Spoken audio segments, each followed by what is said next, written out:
안녕하세요. 반갑습니다. 잘들 지내셨습니까? 우리 마당에 벚꽃도 이제 지고, 그렇습니다. 조금 날씨도 더워지고 그런 것 같습니다. 오늘 이렇게 저희 기념법회를 맞아서 법당에 왕림해 주신 여러 불자 도반님들께 진심으로 감사하다는 말씀을 먼저 올립니다. 여러분 수강 장치 이렇게 가동되는 거 보시니까 좋으시죠? 저는 신세계가 열리는 듯한 그런 느낌이더라고요. 이제 다리 후들후들하면서 사다리 안 타도 되겠구나. 사실은 그 전에 연등은 지금보다 더 좀 높았죠. 높아가지고 저도 이제 거사님들이 안 계시고 이러면 제가 이제 사다리 타고 올라가서 등꼬리표를 타는데 좀 겁이 나더라고요. 후들후들하고. 근데 여러분들 덕분으로 제가 이 공포심으로부터 벗어나게 됐습니다. 여러분들 진심으로 감사드리고 또 우리 불자님들 덕입니다. 다 여러분들 덕이고 제가 뭐 여기 지키는 사람이니까. 우리 신도에 우리 장로님도 오늘 또 바쁘신데 이렇게 참석해 주셔서 너무너무 감사드리고 또 신도에 지금 2기째 이제 소임을 보고 계시는데요. 우리 신도회장 견덕 김창기 회장님께서 2년간 이제 신도회 회장을 맡으면서 주어졌던 숙제를 이제 오늘로써 잘 숙제를 완성을 하셨습니다. 그래, 회장님께서 이제 임기 동안에 법요집 있죠. 우리 법요집 불사를 조금 진행하고 또 저희가 연등 장치가 급하니까 그것 좀 합시다 이렇게 해가지고 뜻을 모아서 이렇게 진행하게 됐는데요. 이렇게 회장님 임기 내에 특히나 이제 요즘에 코로나로 힘든 시기잖아요. 그런 시기임에도 불구하고 불사가 원만하게 회양이 됐는데요. 우리 신도 회장님께 한번 큰 박수, 감사의 박수 한번 부탁드리겠습니다.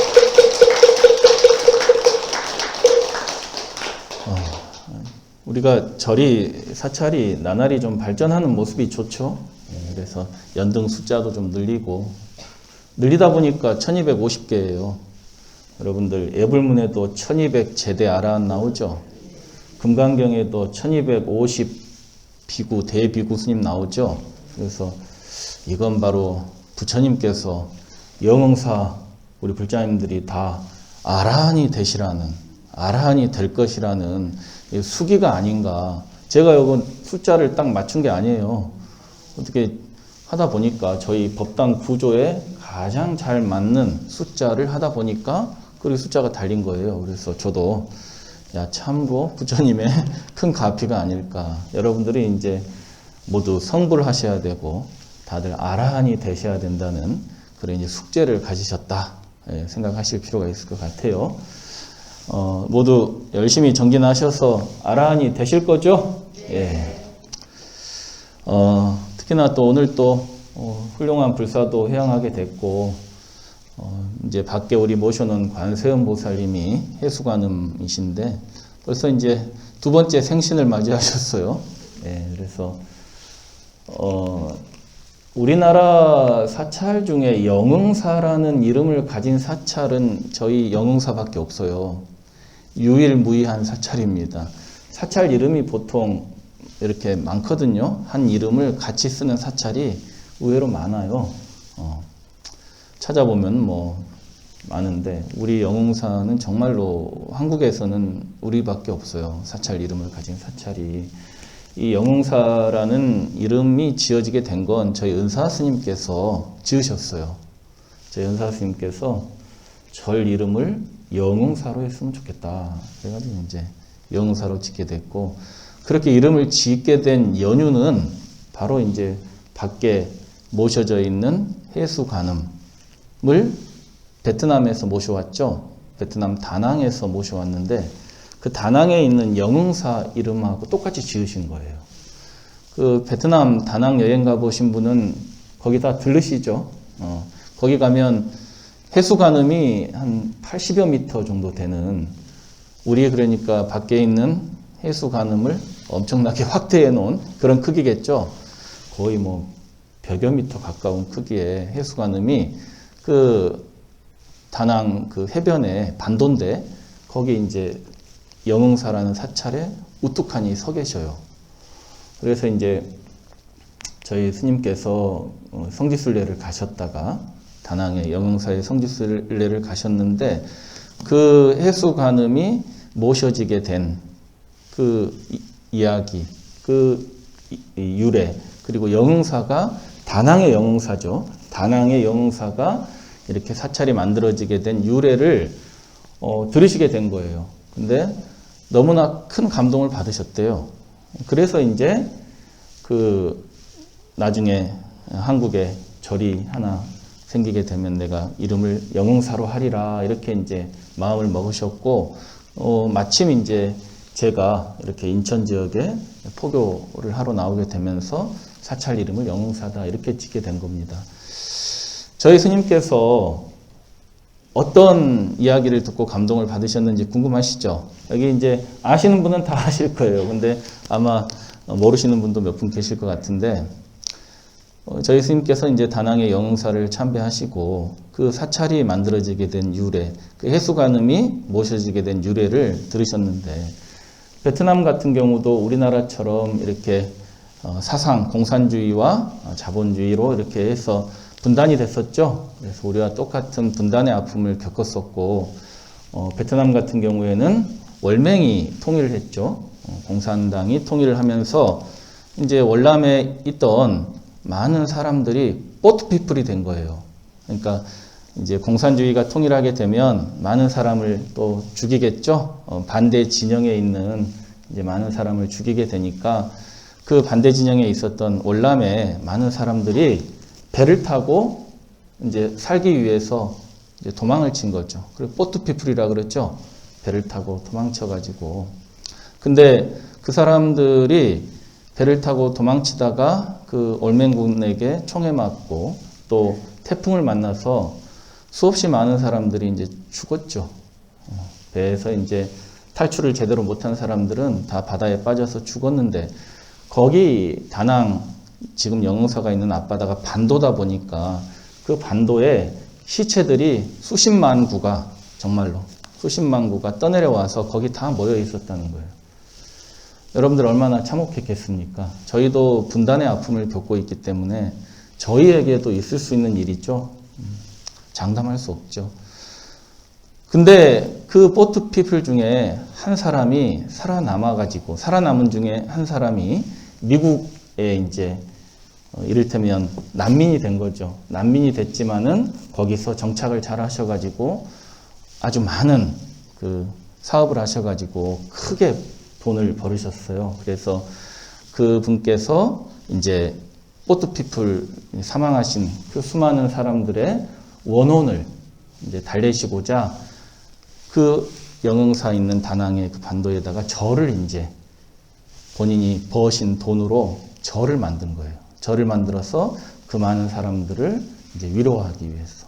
그리고 절을 만들고 또 그 반도에 이제 해수관음을 모시게 된 거예요. 직접 가서 보면 엄청나게 장엄하죠. 상호도 너무 좋으시고 저도 반했어요.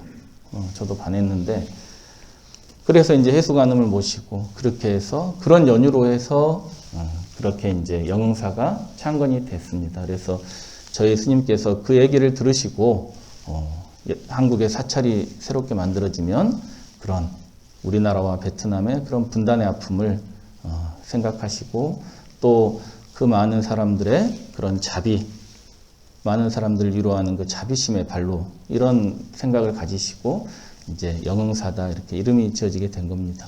영흥사 이름의 유래에 대해서 아시겠죠? 예. 그 다낭의 그 영흥사에 있는 해수관음을 이제 모시고 그 전에는 태풍이 매년 왔었는데 그 해수관음을 모시고는 태풍이 한 번도 안 왔대요. 제가 직접 가서 그 사람들한테 들은 얘기인데 그러면서 그 사람들도 참 기이하구나 이렇게 얘기를 하시더라고요. 그렇게 해서 이제 제가 그 다낭에 가서 그 영흥사에 계신 해수관음을 통째로 모셔오고 싶었지만 그러면 안 되겠죠. 예, 그래서 이제 저희는 그냥 작은 이제 줄여가지고 미니어처로 이렇게 해서 해수관음을 여기다가 모셔놓는다는 의미로 같은 영흥사이기 때문에, 그래서 이 영흥사라는 이름 자체가 바로 관세음보살님의 신통을 얘기합니다. 관세음보살님은 바로 원통삼매다, 이근 원통이다, 그런 신통을 갖고 계신다, 이렇게 얘기하시거든요. 그래서 이 관세음보살님은 신령스럽게 응답하신다는 거예요. 이 영자가 신령스러울 영자, 귀신 영자. 우리가 어떤 사람이 초대도 안 했는데 오면 뭐라 그래요? 야, 너 귀신같이 알고 왔다, 이러잖아요. 그런 것처럼 신령스럽게 이렇게 응답한다. 관세음보살님은 우리가 관세음보살님을 부르면 반드시 응답이 있다 그러시죠. 그래서 이제 신령스럽게 응답하는 사찰이다. 곧 관세음보살님이 응답해 주시는 사찰이다. 그래서 이제 영흥사를 관음도량이다, 이렇게 절 이름 자체가 그렇기 때문에 저희는 늘상 관음 기도를 하고 있고 마당에도 해수관음을 모시게 된 겁니다. 예, 유래를 아시겠죠? 예, 저희도 사실은 뭐 사찰에 작긴 하지만 해수관음을 모시고는 절에 좋은 일이 많이 생겼어요. 이렇게 훌륭한 불사도 다 진행하고, 이 어려운 시기에 지금 뭐 다른 사찰은 빚내는 사찰도 많고 뭐 있는 인원도 줄이고 뭐 이런 형편인데, 저희는 그렇지가 않거든요. 저희는 이 어려운 시기에도 조금씩 발전해 가고 있고 신도도 늘어나고 있고, 더군다나 이런 불사도, 저는 이 코로나 시국에 처음에 신도회장님이 울려 그러시더라고. 우리 이거 불사합시다 그랬더니 작년에 울려 그러셔. 눈물을 막 뚝뚝 흘리려고 그러셔. 그래서 신도회장님을 봐서 조금 미룰까 하다가 그래도 위기가 기회다 이렇게 싶어서, 이럴 때 좀 한가할 때 이런 불사를 해놓으면 좀 내년에 또 경기가 돌아오고 그러면 또 신도도 더 늘어나고 그러면 등 달기도 여유도 있고 그러겠다 싶어서 이렇게 진행을 하게 됐습니다. 여러분들께 불사 동참 이렇게 많이 해주셔서 다시 한번 진심으로 감사를 드려요. 저는 이렇게까지 많이 동참하실 줄 몰랐어요. 법요집 동참은 예상을 했었는데, 이 연등 승하강 장치 불사 그러면 이게 도대체 뭐지? 이렇게 다들 생각하셨을 거예요. 근데 와서 보니까 뭔지 아시겠죠? 그래서 생각보다들 많이들 참석해 주셔서 너무 감사드립니다. 오늘 여러분들께 전해드리려고 준비해온 부처님 이야기는 역시 관세음보살님 이야기, 좀 짤막한 이야기 말씀드리려고 준비를 해왔어요. 여러분들 인천불자님들은 마음이 좀 답답하고 바다도 보고 싶고 전통사찰 가고 싶으면 어디로 가세요들? 그렇죠? 우리나라 3대 관음 기도 도량이 있죠? 보문사. 보문사가 한자로 무슨 보자인지 아세요?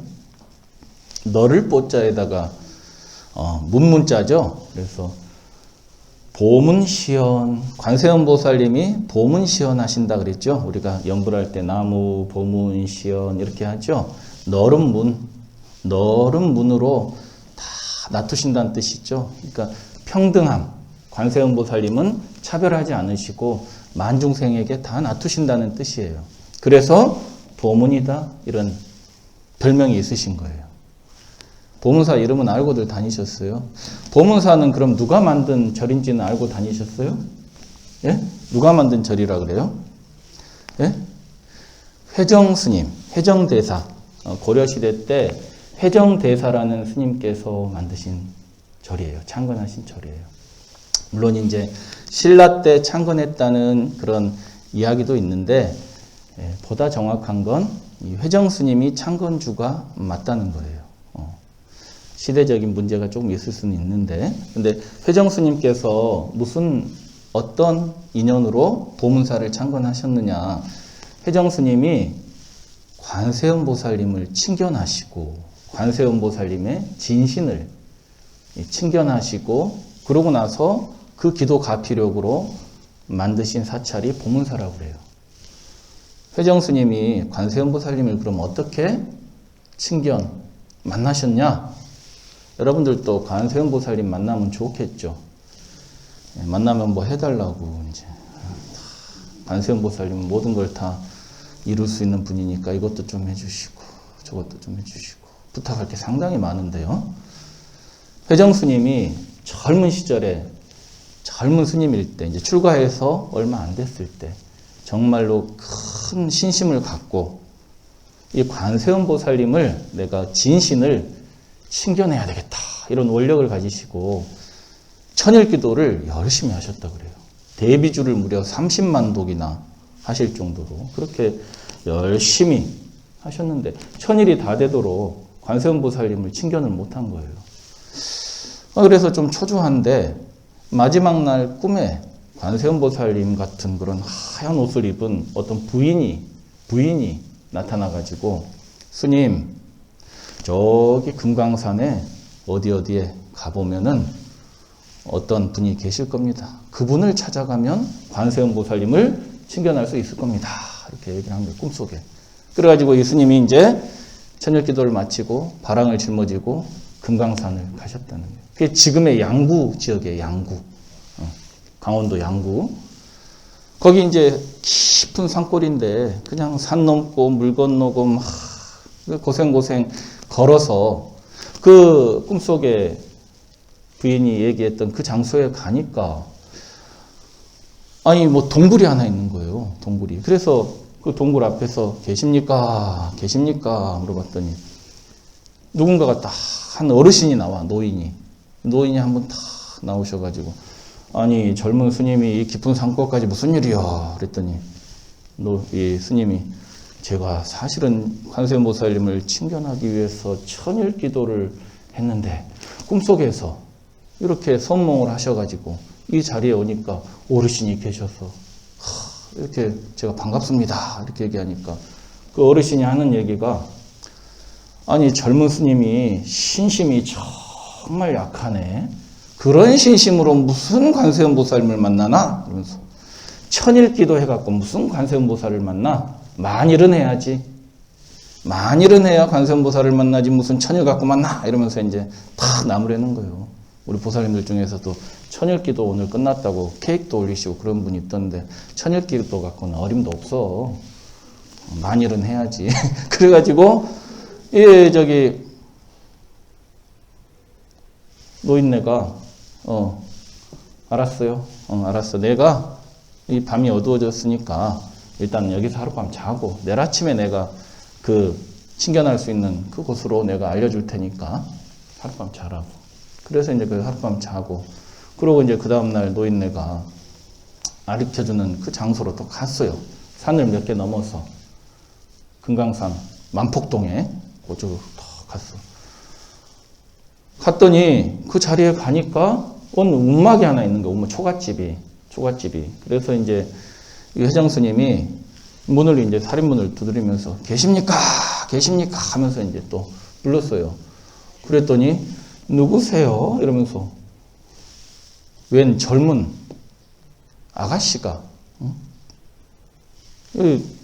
정말로 그 회장스님이 태어나서 처음 봤을 정도로 그렇게 아름다울 수가 없고 그렇게 예쁠 수가 없는 아가씨가 나오는 거예요.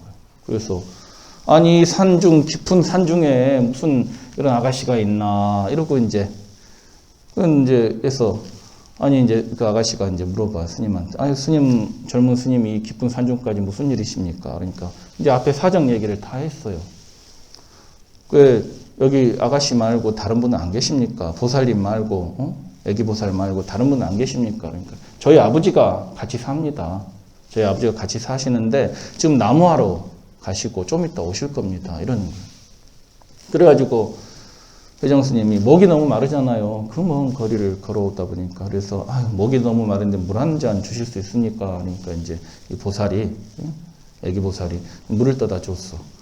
물을 한 잔 딱 마시려고 하는데 누가 와가지고 몽댕이로 대갈통을 그냥 탁 때리는 걸 하면서 이제 갑자기 누가 와서 막 이 머리통을 때리는 거예요. 사정없이 그냥 그래서 누군가 봤더니 이 노인네가 와가지고 막 몽둥이로 때리면서 이 젊은 중놈이 이 어린 아가씨를 희롱하고 있네 이러면서 너는 어떻게 된 중놈이길 이러고 있냐 하면서 이제 막 때리는 거예요. 그러니까 회장 스님이 나 사실 그게 아니라고 나 목말라서 이제 물 한 잔 얻어먹는 중이라고 얘기를 하고 싶은데 그 얘기만 꺼내려 그러면 그냥 또 사정없이 때리는 거야, 몽둥이로.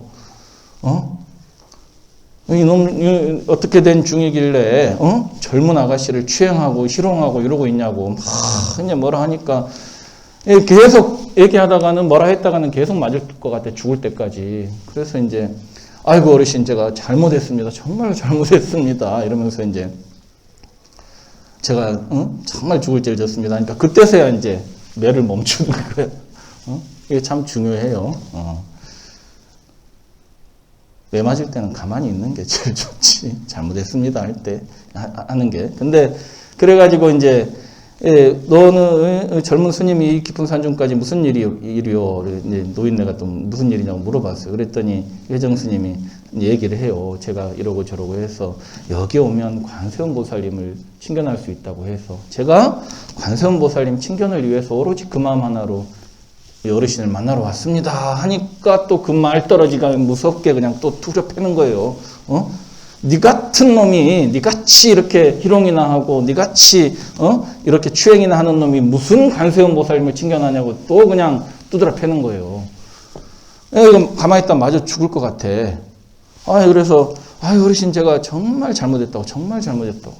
제가 정말로 관세음 보살님만 친견할 수 있으면 어르신이 뭘 시키든지 다 하겠다고. 제발 저 좀 이제 그만 때리시라고. 제가 어르신이 시키는 일 뭐든지 다 하겠다고. 그러니까 이 어르신이 때리는 걸 멈추더니 그래? 정말로 내가 시키는 거 다 할 거지? 그리고는 다 할 거면 가서 여장을 걸망 저기 방에다 풀어놓고 밖으로 나와. 그래서 걸망 풀어놓고 밖으로 나오니까 어르신이 물을 하나를 정한수를 떠놓고 자기 딸하고 절을 9번씩 하려는 거야.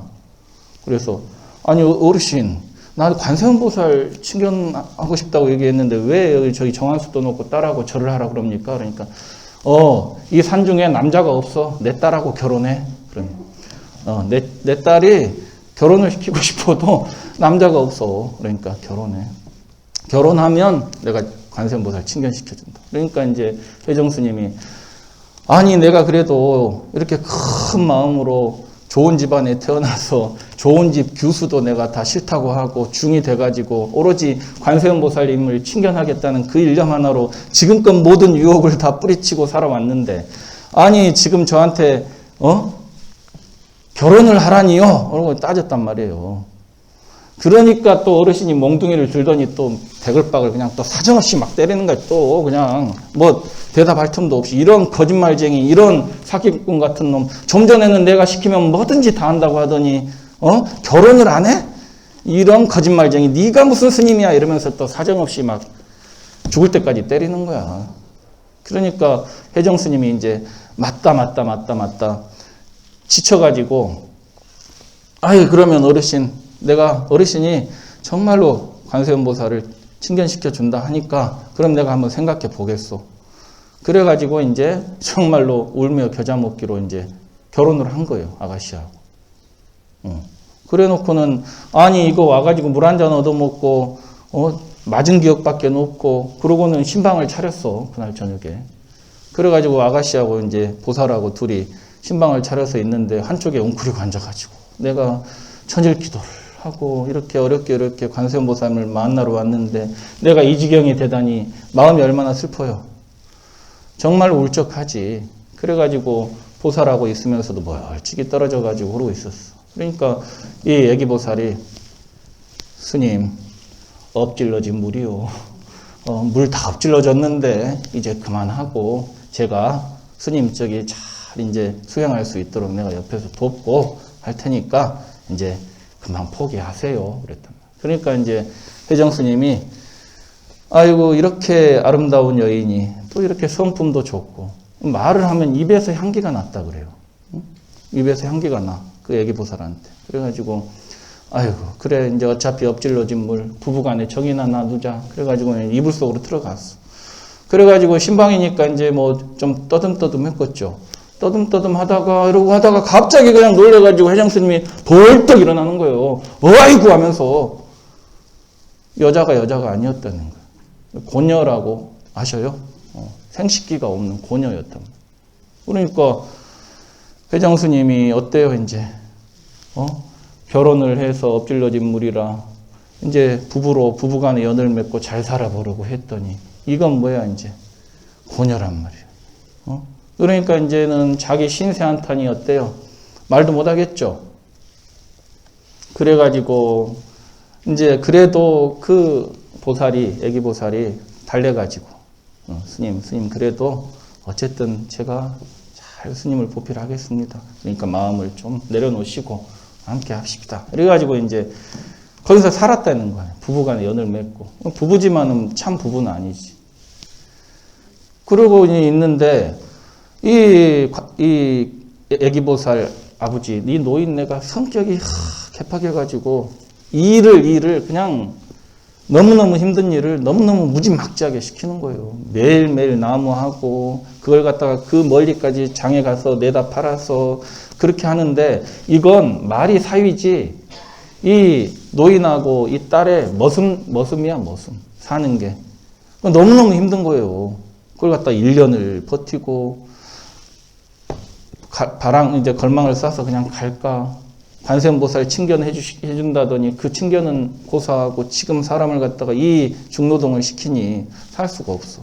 그래가지고 2년이 지나고 3년째 됐을 때 이제는 내가 도저히 못 참겠다. 관세음보살 친견은 물 건너 간 것 같으니 내가 저 어르신한테 얘기하고 이제 떠나가야 되겠다. 가서 나 기도하러 가야 되겠다. 그래가지고 어르신한테 가서 얘기를 하고 또 부인한테 얘기를 했어요. 근데 아니 그래도 3년을 정부치고 살았는데 간다고 하면 서운해할 줄 알았더니 나뭇가지에 바람 지나가듯이 잘 가시라는 거예요. 하나도 서운한 기색이 없이. 그러니까 회장스님 마음이 더 어때요? 더 이제 마음이 울적한 거야. 그래가지고 울적한 마음에 이제 걸망을 짊어지고 떠나왔어. 도저히 살 수가 없어서. 그래서 처음 만났던 동굴에 계시는 그 노인네를 만나러 갔어요. 노인네를 만나러 갔는데 그 노인네가 물어보는 거예요. 어떻게 관세음보살님은 잘 친견을 하셨는가? 아, 어르신 덕에 내가 관세음보살은 친견 못하고 내가 3년 동안 쭉 짜고 일만 하고 머슴살이만 하고 왔다. 그래? 자네하고 같이 한방 쓰던 그 사람이 바로 관세음보살인데 자네하고 같이 한방 썼던 그 보살이 관세음보살인데 이러시는 그래요? 아 그럼 그 아버지는 누구예요? 그러니까 아버지는 보현보살이야. 아 그럼 말씀하시는 어르신은 누구예요? 그랬더니 나는 문수보살 이러면서 휙 하고 날아가 버렸다는 거예요. 그래가지고 회장스님이 어때요? 자기가 3년을 관세음보살님하고 한 입을 돕고 살았으면서도 관세음보살님인지는 몰랐던 거예요. 그래가지고 불이 났게 어떻게 다시 갔어. 그 자리에 갔어. 갔더니 움막은 고사하고 아무것도 없는 거예요. 아무것도 없어 그 자리에. 그래서 허탈한 마음에 그 금강산 냇가에 딱 앉아 있는데 그 저 앞에 냇가에서 자기 부인이 흰옷 입은 자기 부인이 빨래를 하고 있는 거예요. 너무 반갑잖아요. 부인 이러면서 부르면서 쫓아갔는데 부인이 사라져 버렸어. 파랑새가 돼가지고 그 절벽으로 날아가는 거예요. 그래가지고 멍하니 서 있는데 바로 그 앞에 물을 약간 그 물 고여 있는 그 호수에가 이 동굴하고 부인의 얼굴이 비치는 거예요.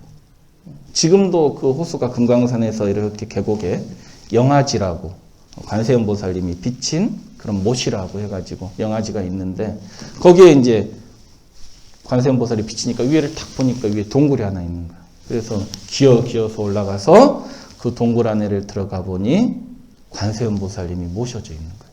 근데 자기 부인하고 얼굴이 똑같았다는 거예요. 그리고 그 옆에 경전이랑 발원문이 있었는데 그 발원문에 뭐라고 써졌느냐.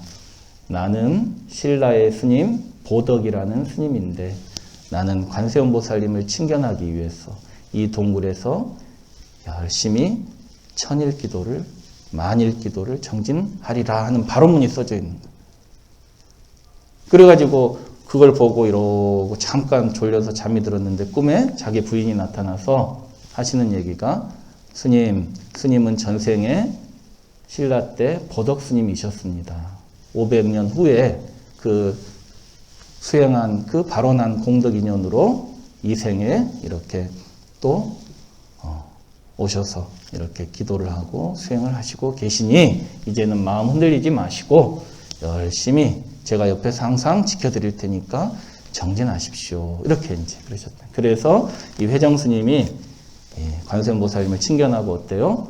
요 바닷가에 보문사에 오셔서 이 보문사에 있는 산이 원래는 산 이름이 낙가산이 아니에요. 근데 이제 회정 스님이 다 이름을 새로 지으신 거예요.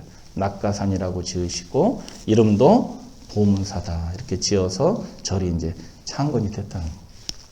여러분들 우리도 회정 스님처럼 어리석게 살지요. 항상 우리도 불보살을 구할 때 뭘로 구해?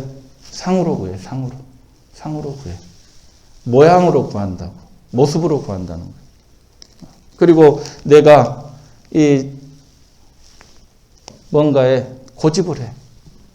어르신이 뭐예요? 관세음보살 친견하게 해주면 뭐라도 한다고 했다가 어때요? 결혼해야 된다 하니까 어때요? 그것만은 안 된다고 그걸 고집하고. 그렇죠. 그리고 결혼만은 안 된다고 했는데 결혼을 해가지고 부인이 고녀라는 걸 알았으면 어때요? 일어나서 춤춰야죠.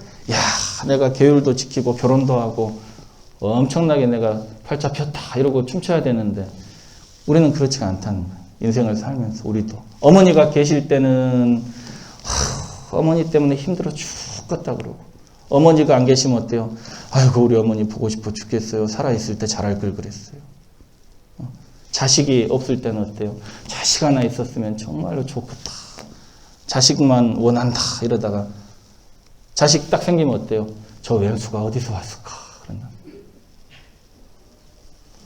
우리가 늘 이렇게 우리는 한쪽에 집착하면 그걸로부터 벗어나질 못해서 어리석게 산단 말이에요. 여러분들이 회정스님 이야기가 제가 시간이 촉박해서 좀 간단하게 말씀을 드렸는데요.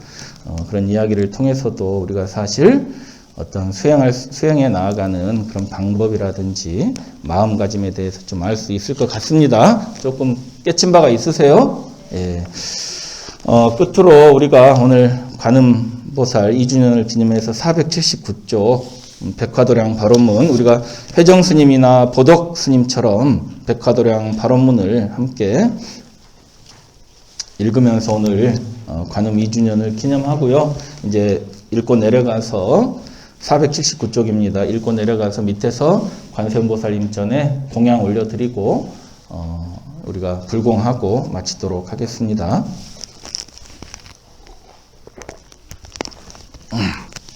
백화도량은 관세음보살님이 계시는 도량이죠.